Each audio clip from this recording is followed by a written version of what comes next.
even before I became a Muslim, I said, ain't nowhere in the world a person could just live his life the way he wants to live his life, and he or she according to what they want to do. And when they drop dead, it's it. They just in eternity asleep. That doesn't make sense to me.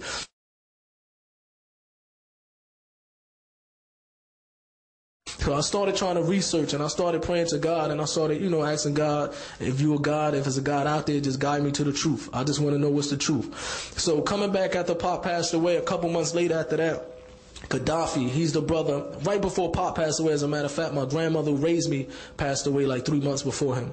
Then Gaddafi, he's the guy who introduced me to Tupac. He got murdered by my cousin. It was an accident about 2 months after Tupac died.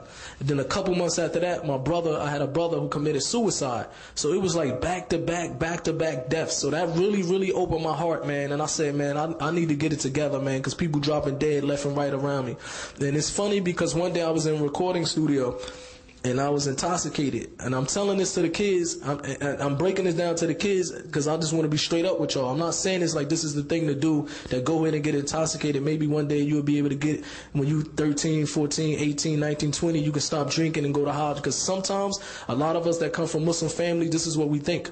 Man, we can have a lot of fun, man. And some coaches, they think Hajj is for old people. Man, I can get drunk now, and when I'm 50, I'll go to Hajj, and that's it. But we don't never know when the angel of death gonna snatch our soul. So we don't even want to play with that. You know what I mean? Because you don't want to drop dead the day that you try to experience with some drugs or something like that. You don't even know if you're gonna drop dead that day. So I'm trying to tell the kids, don't even play with it. Especially especially all the kids, man, but especially the Muslim kids. So I was in the studio, and I got in a fist fight with my little brother. And it happened to be a Muslim in the studio who broke the fight up. He was in the parking lot of the studio, he broke the fight up. And I remember just having so much anger in me. Like growing up, I had so much anger, but I was like every day, man, I'll just get intoxicated. Wake up the next morning, probably did something that I'm ashamed of, so I run and get drunk again, man. Like, man, I was living a life that I didn't even want to be sober no more. Like, I wanted to stay numb as best to my ability. I said I have to stay numb every day. So the brother who broke the fight up, he talking to me, he said, what's your name? I said, Muta, I'm from Jersey. He knows a lot of Muslims in Jersey. Are you Muslim? I said, yeah, I'm Muslim. I don't know nothing about Islam. All I knew was about the nation of Islam, and I said I could never be a Muslim because Muslims killed my parents. So when he started talking to me, he said, I'm going to invite you over to the masjid. You come to the masjid. And when I came to the masjid, I seen different people there. I seen the brotherhood that I never seen before. Of course, in the music industry, we all claim that we have brotherhood, but once the money start kicking in, the brotherhood breaks up real easy. So when I seen the brotherhood of the Muslims, I was surprised. And I said, you know what? I want to go home and I want to study Islam more. I'm going to go get the Malcolm X video, and this time I'm going to watch it sober. So I said, I'm going to watch it sober, man. So when I watched it, and when I seen what Malcolm X did when he went to Hajj, and when he came back, and when I noticed that how he exposed the nation of Islam, and I started getting the teachings of the nation of Islam and the teaching of Islam, and I know that there was two different belief systems. I know that Islam teaches you that God is one, that he's the creator of the heavens and the earth, that he's not a male, he's not a female. Nothing in the heavens and the earth is like Allah. There is nothing like God. And Islam, the nation of Islam, was teaching that God is a black man. He walked in Chicago one day, he had a suit on with a bow tie, things like that. It just didn't make sense to me. So I started saying, you know what, I really want to get deep into this. I cannot go say the heck with a whole religion because of what some people did. So the more I started learning about Islam, and the more I started noticing that it was two different religions, that Islam was the truth. Islam, it doesn't preach racism. It doesn't preach worshiping a man. It's telling you to pray to God alone who created the heavens and the earth.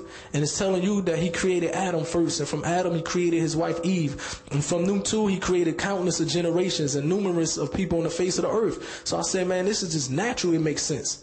This just makes sense so natural that even though I didn't know too much about it, I said, man, the God that I want to pray to is a verse in Ayatul Kursi, where Allah said that he's the creator of the heavens and the earth, and that he rose over his throne and he created the heavens and the earth, and he feels no fatigue in protecting it.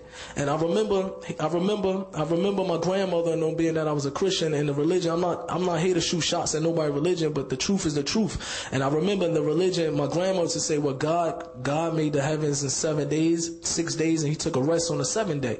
So even growing up, I said, man, God get tired. It just really didn't make sense to me. So when I read about Islam, when Allah said that he feels no fatigue, that he doesn't get tired. I said, this is the Lord that I want to pray to. A God that when I'm up, I don't want him to be asleep when I'm praying to him. He doesn't get tired. So I started trying to get more into Islam and started reading more about it. And I said, as a matter of fact, I watched the Malcolm X video and I said, I want to go to Hajj. When I seen Malcolm X, I said, Alhamdulillah, I want to go to Hajj. I didn't really know too much about Hajj. I just got up some money and I went to Hajj. And when I was walking down Hajj, I seen two brothers, one of the brothers right here, not to put him on the spot. I knew this brother since I was a kid. I didn't know he was Muslim. I'm walking down the street in Medina University. Brother, his name Abdul Ali, but we know him as WAP. You know what I mean? So when I see him walking down the street, I'm looking at him, and he looking at me, and he said, where you from? I said, Irvington. He said, man, you're in the middle of Saudi Arabia. What you mean, Irvington? Nobody know what Irvington is. And next thing I know, he looked at me like, wait a minute. And we clicked from there. I said, man, what you doing out here and things like that. And it was a blessing. And then I ran into another brother that I knew from Gaddafi. His name was, we used to call him Beans. His name was Shadid Muhammad. And when I ran into that brother, he's a student at the University of Medina. It was a blessing because when I ran into these brothers, I didn't know too much the rights of Hajj. They started teaching me the rights of Hajj.